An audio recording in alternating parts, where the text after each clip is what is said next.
We're now inside the green park. I don't know if there's a zip line there I can see in the back kind of, and it's other places to walk around here. Just the beginning of the park. So then, well, again, I'll see what we see, and you'll see some of it on the videos.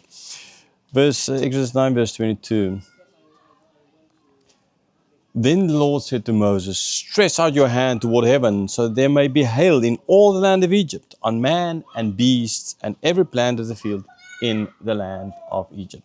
So, pretty straightforward. God just telling us, I already informed Pharaoh what's going to happen. Now God said, okay, stretch out your hand. Okay, I'm not doing a Nazi salute here.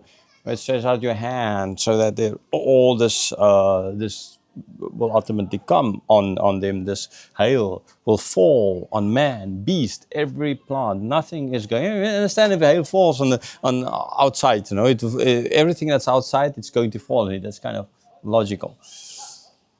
Verse 23. Then Moses stretched out his staff toward heaven, and the Lord sent thunder and hail, and fire ran down to the earth, and the Lord rained hail upon the land of Egypt. So he stretched out his hand, his staff actually, towards heaven. Not his hand, his staff he stretched out towards heaven.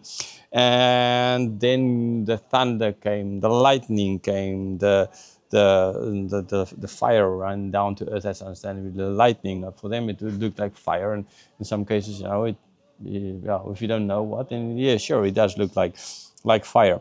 The hail, all of that. So it's just a humongous thunderstorm. That's in short what it is, right? But a kind of thunderstorm that they haven't seen before, with kind of hail that they haven't seen before. So all of this rain, hailed now, or this rained. The hail rained down on the whole land of Egypt, as God said. Verse 24, there was hail and fire flashing continually in the midst of the hail, very heavy hail, such as had never been in all the land of Egypt since it became a nation. Right, so this hail, this fire, this lightning striking, it was something with the hail, something they've never seen. Like God said, you have never seen till the foundation of your country have seen anything like this since it became a nation. Okay, this is not when the first people, this is when they become a nation. So you've never seen something like this. Now you see, and yes, that is ultimately what's going to happen. It's something that they have never seen before. Yes, hail they've seen, but not such big hailstones. Okay, I guess it's to do with global warming, right? An early version of climate change, right?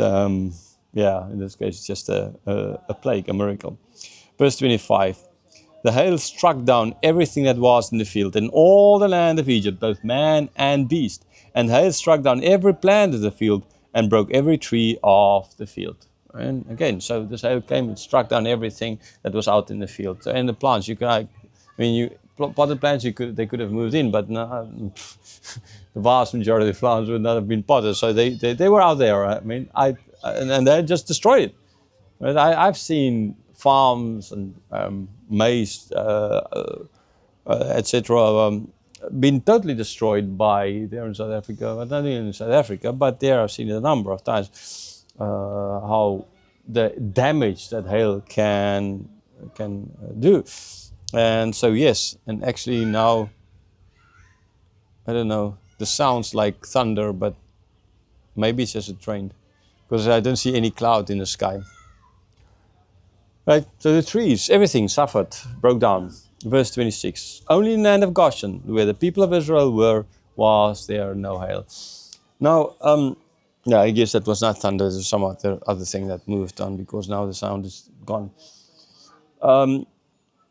Hail is, thunderstorms work a little bit differently, in the sense that, yes, they are in certain areas. So it does not seem per se as if this is this huge miracle with just keeping the hail to one area and the other, because that's kind of how thunderstorms work. But then anyhow, the clouds will move, and the hail, as the clouds move, will understandably move as well. So yes, you can say it's just by luck, in the sense that maybe it skipped that part. But again, with everything that already happened before, we see that luck is not involved here. This is, as God said, when God said, how God said. All of it happened in that way. And so therefore, when this specific land is not being destroyed, it is clearly God doing a miracle with directing the clouds in such a way so that it won't go over that land, so it goes a different direction, etc. Right? Maybe this would have been the way they would expect, because remember, Goshen was a place where there's lots of good grass, fodder for the animals. Now, yes, it would be into the north. So yeah, I don't know enough about the geography of that area concerning what the weather patterns are like, especially these days. But in those days, it could have looked a lot different, and they would have expected maybe a storm like that to move through that kind of an area. Again, that's not so much the main point here. It's the fact that it did not go there at all, so it was directed in a certain path, even though that is kind of how, but you never can predict it, right? You can't predict the path of hail ultimately.